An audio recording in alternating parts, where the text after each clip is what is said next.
There are two types of pain in this world. Pain that hurts, pain that alters. The Equalizer 2 came out in 2018 and was directed once again by Antoine Fuqua, who's done movies such as the first Equalizer. Not the television show, The Equalizer, that this is based on, but the first Equalizer movie. This stars Denzel Washington. This, once again, also stars Denzel Washington, because they said, hey, this was so wildly successful.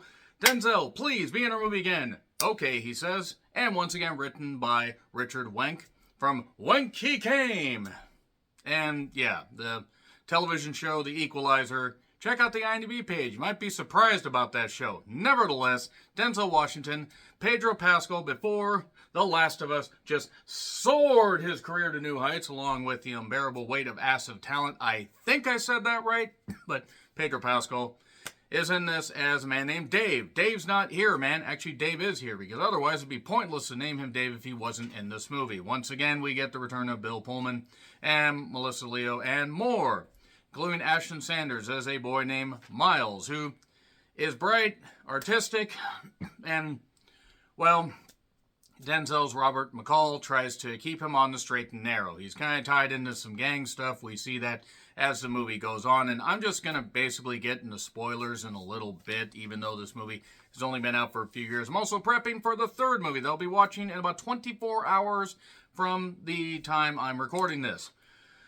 So, yeah, Robert's still living a quiet life. Now he's a Lyft driver, not working at Home Depot Mart, but a Lyft driver. And basically, he decides, okay, I did a bunch of shit in the first one, and people are still doing bad shit, so I'm just going to travel all over the world and do bad shit and solve mysteries before my friends are history. The Equalizer 2 Tales, woohoo!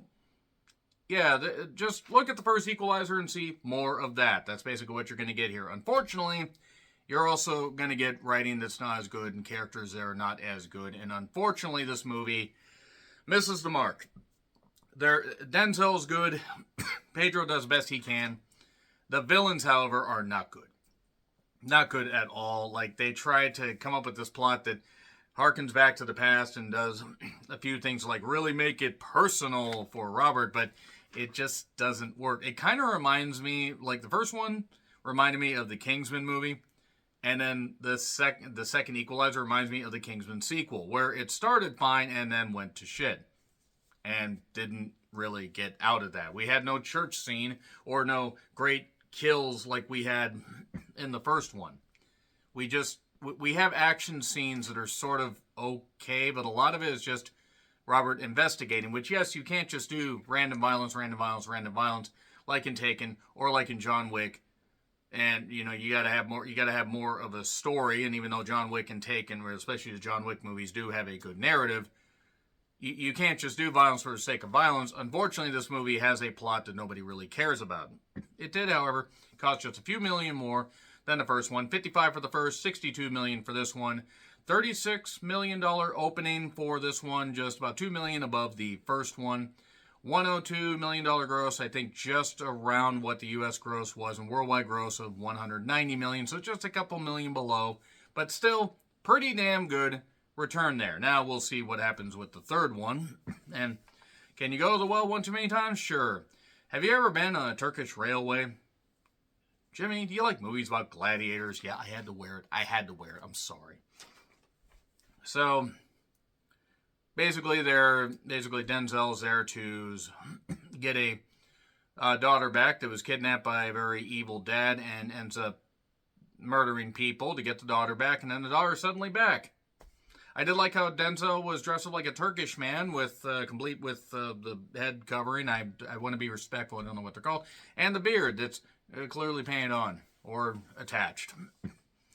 The CGI for the train was a choice. That wasn't very good. I was like, oof. That was like from about 20 years ago that we get that CGI from. Anyway, so he basically says to this guy before killing him, there are two kinds of pain in this world. Pain that hurts and pain that alters. And then we go back to Boston. And yeah, he's still living the quiet life and everything. He helps a lady, with her garden if there's any issues. And then there's some gang violence and stuff that takes care of a mural that reminds her of home.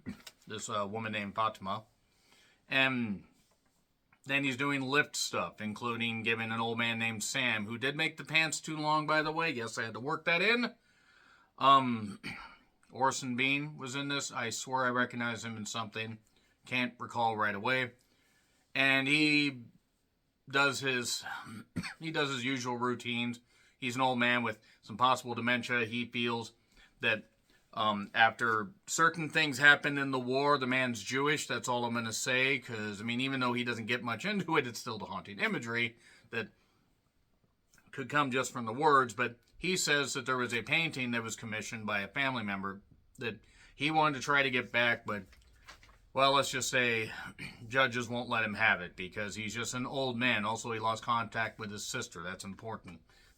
Then we go to Brussels, where there are some French people that are killed, and then we find out why a little bit later. And Susan, Melissa Leo, she's back just because why not?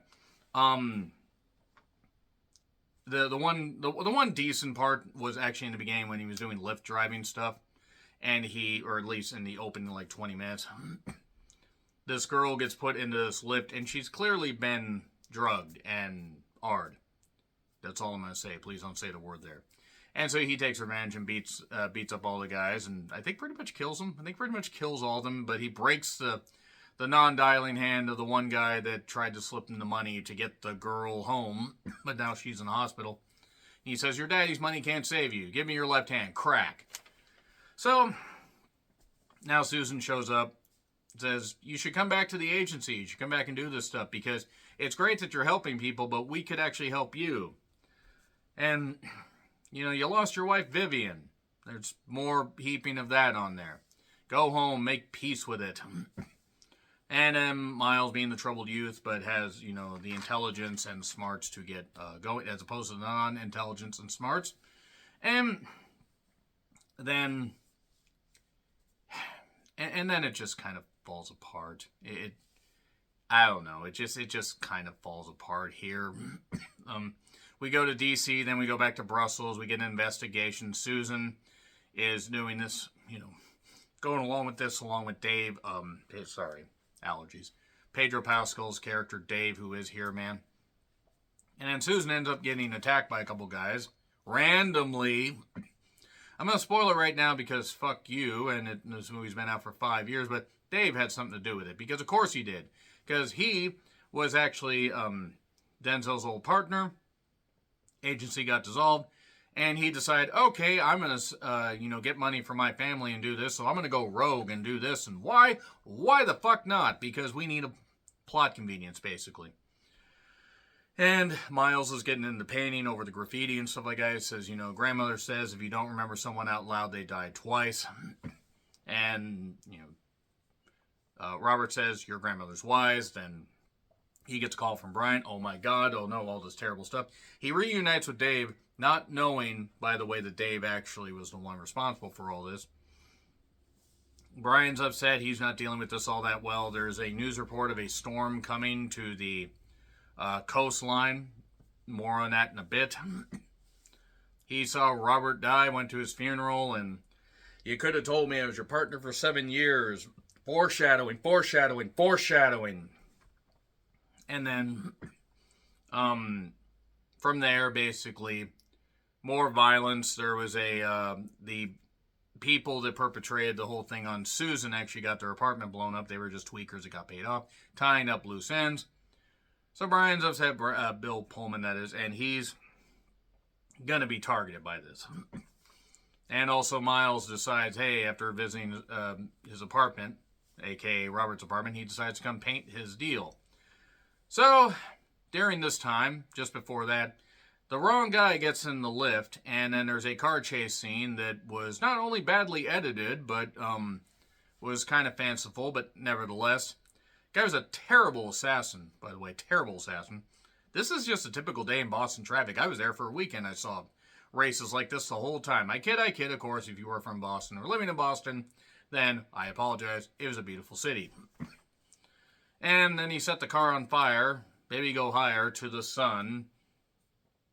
And Robert shows up at Dave's house. He knows that Dave had something to do with it, by a miracle, because of the person the info and stuff that the person had on them. Also, Susan had one of those little chips in her phone that had all this information, including stuff that Dave and everybody was involved in, And Dave has to say, it's like, there's no sin, there's no virtue, it's just shit people do. Which kind of applies to this movie. It's just shit people do, because this felt very safe with the edges cut off and everything. There was really no bite to it. And then he tells Miles get out of his place, because after this and everything, Pedro Pascal gets his people going to Robert's apartment. Robert is getting Brian to safety while he's going to the coastline to his old, beach home while the storm's coming. And then Miles is in the apartment painting. Miles has to hide in this one particular area, like this, behind this bookshelf, this secret hidden compartment that Robert apparently has as an apartment. However, he does eventually end up getting caught when he comes out way too soon. So he's kidnapped. And then we get to the storm front. Literally where the rest of the movie takes place. It takes place while a tropical storm, windstorm, whatever is coming in. And it's ridiculous. And I mean, yeah, okay, it's an action movie. It's supposed to be a little ridiculous. But this is like, it's just silly. I don't think this clicked at all. I didn't really like this part at all. He takes out the various people during the, or while the storm's going on. There's pictures of Susan all over the wall that he somehow managed to have time to put up during this windstorm. Or somebody put up.